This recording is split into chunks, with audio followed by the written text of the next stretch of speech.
শুৱালকুছি দলঙৰ পৰা আদি কৰি আজি আমি আমাৰ ঐতিহাসিক ধুধুৰালি সভাপতি ডাঙৰীয়া সব ঠিকে আছে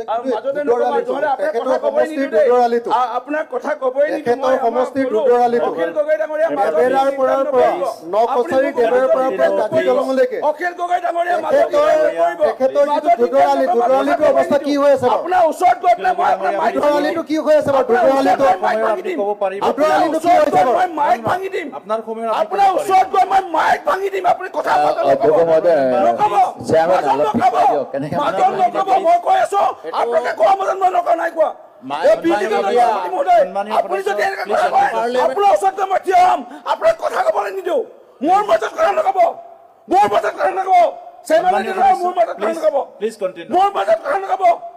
মোৰ মাজত কথা নক'ব মোৰ মাজত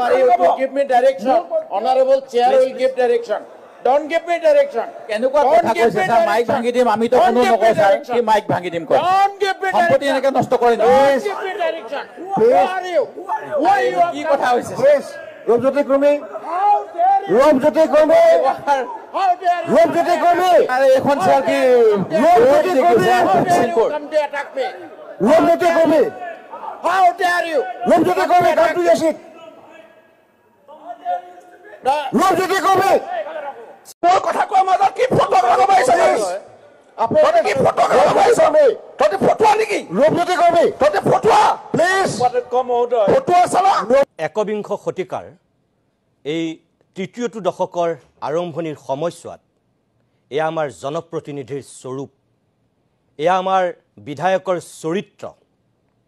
এয়া আমাৰ ৰাজনীতিকৰ ভাষা আৰু আমি এনেকৈ পৃথিৱীৰ আধুনিক সভ্যতাত নিজকে এটা উন্নত জাতি ভাৰতবৰ্ষৰ শ্ৰেষ্ঠ ৫খন ৰাজ্যৰ নাগৰিক হিচাপে চিনাকি দিবলৈ চেষ্টা কৰি আছোঁ আৰু এই সকলে আমাক নীতি শিক্ষা দিয়ে নৈতিকতা শিকায় আৰু এই সকলে আমাৰ আইন কানুন প্ৰস্তুত কৰে এইবিলাক মানুহৰ চৰিত্ৰ স্বৰূপ দেখি চাগে কোনোবাই কাহানীতে কৈছিল যে গণতন্ত্ৰত এই বিধানসভা লোকসভাবিলাক গাহৰিৰ গড়াল বুলি কৈছিল আমি কোৱা নাই বিখ্যাত মনীষীয়ে কৈছিল আৰু কিয় কৈছিল আমাৰ অসম বিধানসভাৰ এনে ধৰণৰ কামকাজ কৰা বিধায়কসকলে এবাৰ নিজক সোধা উচিত গাহৰিৰ গড়াল বুলি কোৱা কথাষাৰ এওঁলোকে বাৰু ১০০% সত্য বুলি প্ৰমাণিত কৰিছে নেকি